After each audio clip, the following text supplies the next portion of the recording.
The Economist, uno de los semanarios de cabecera de Pedro Sánchez, le pide abiertamente que se vaya. Veámoslo. A Pedro Sánchez le gusta mucho referenciar al semanario inglés The Economist para cantar las alabanzas de la economía y de la política española. Por ejemplo, hace 2 años publicó este tuit. El semanario The Economist nombra a España como la economía que más prosperó en 2024. Y hace apenas 2 meses también publicó esta otra reflexión. Acabamos de conocer los resultados del nuevo índice de calidad democrática de The Economist. España mejora aún más su puntuación respecto al año anterior y se consolida como una de las democracias más plenas del mundo. Frente al ruido de unos, los datos de la ciencia. Vamos que claramente Pedro Sánchez le otorga una cierta autoridad intelectual a The Economist para diagnosticar cuál es la situación política y económica de nuestro país. Pues bien, siendo así, probablemente no le guste demasiado a nuestro presidente del gobierno el último análisis que este semanario ha publicado sobre nuestro país y más en concreto sobre el futuro de Pedro Sánchez. Titular: ¿cuánto puede durar Pedro Sánchez? Los crecientes escándalos del Partido Socialista amenazan con derrocar al presidente del gobierno de España. Y a lo largo de todo este texto, The Economist hace un repaso de todas las tramas de corrupción que rodean al Partido Socialista y que se han ido destapando hasta el momento. Y digo hasta el momento porque al ritmo que vamos, este vídeo puede quedar caducado de manera muy rápida. Hace justo 8 años esta misma semana, Pedro Sánchez se convirtió en presidente del gobierno español tras organizar y ganar una moción de censura contra Mariano Rajoy, el entonces presidente del gobierno conservador. El motivo de esta moción de censura fue la condena por corrupción de antiguos cargos públicos del Partido Popular. Ahora la política española acaba de dar un giro inesperado. Tras haber prometido regenerar la democracia española, Sánchez se encuentra ahora debilitado por escándalos de corrupción que involucran a figuras destacadas de su propio partido. Y acto seguido llega la enumeración de los casos de corrupción principales que rodean, que enfangan a Pedro Sánchez.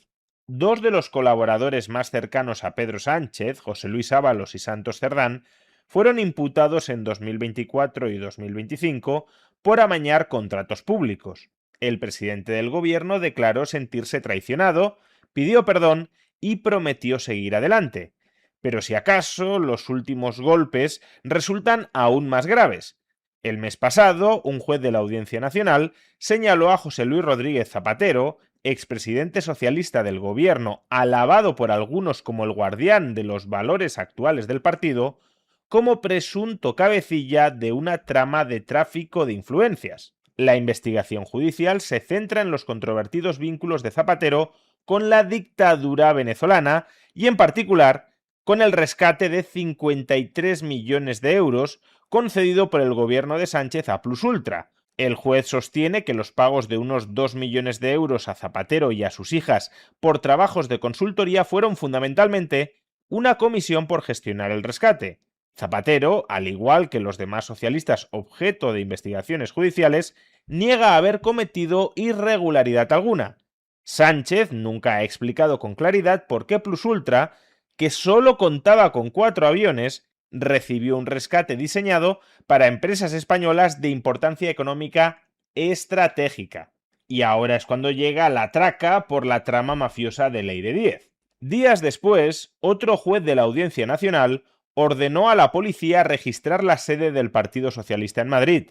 Todo esto formaba parte de una investigación sobre una presunta trama urdida por Cerdán y otros, Ley de 10, para desprestigiar o sobornar a policías y fiscales implicados en otras investigaciones. Le ha faltado decir a The Economist que son todas ellas investigaciones vinculadas con la corrupción de Pedro Sánchez y de su entorno personal y familiar.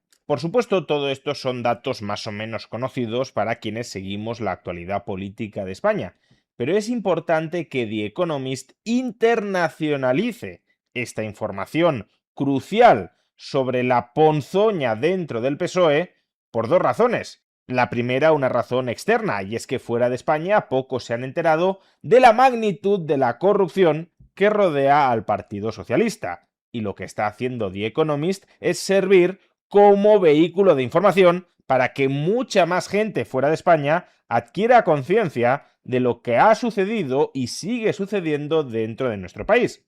Y por otro, por una razón interna, y es que en España todavía hay muchas personas que piensan que cualquier investigación judicial que afecte al PSOE, no digamos ya a Pedro Sánchez o a su entorno, es lawfare.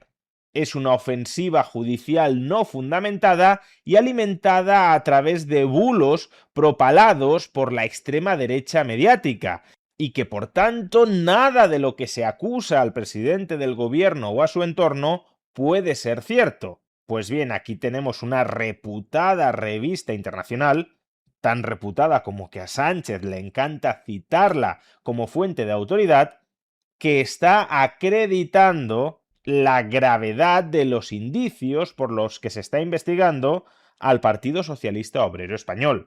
Es decir, salvo que Pedro Sánchez ahora siga huyendo hacia adelante y sentencie que The Economist también forma parte de la fachosfera obsesionada con tumbar al gobierno español, que un medio extranjero con el prestigio de The Economist constate lo que durante mucho tiempo en España solo se han atrevido a denunciar aquellos a los que Sánchez colocaba, de manera interesada, claro, para esconder sus vergüenzas, aquellos a los que Sánchez colocaba en el saco de la fachosfera o de los pseudomedios, pues sirve para convalidar muchas de estas informaciones que ahora se están sustanciando en investigaciones judiciales. De hecho, este último argumento, que el PSOE se excusa en la persecución mediática y judicial para no dar respuesta a los desmanes que se están ahora destapando, es un argumento que también aparece en el artículo de The Economist.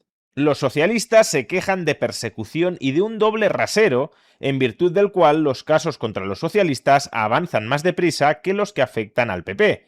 Pero los dos jueces de la Audiencia Nacional que dirigen las últimas investigaciones tienen reputación intachable. La investigación sobre Zapatero comenzó con fiscales franceses y suizos, y las acusaciones de persecución tienen rendimientos decrecientes.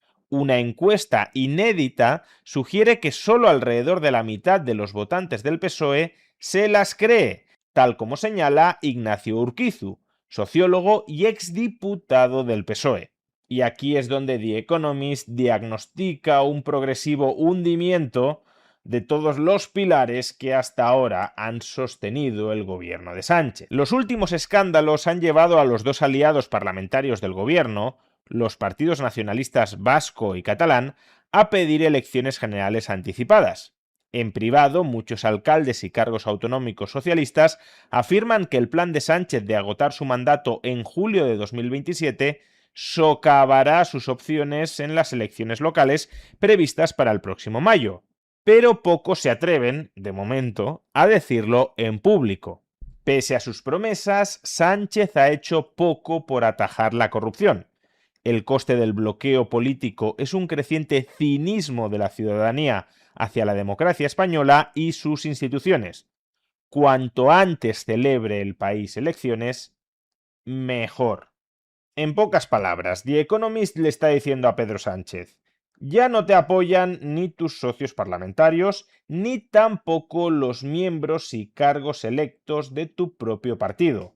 Cada vez estás más solo y tu obsesión con enquistarte a cualquier precio en el poder solo está degradando el funcionamiento y la credibilidad de la democracia española.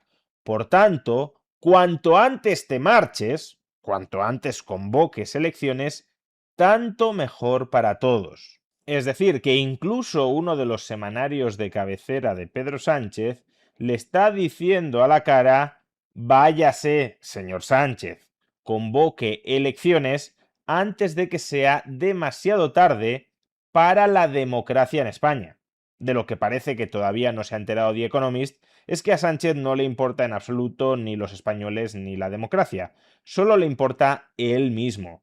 Y por tanto hará todo lo que esté en su mano, todo lo que sea necesario, para permanecer en el poder.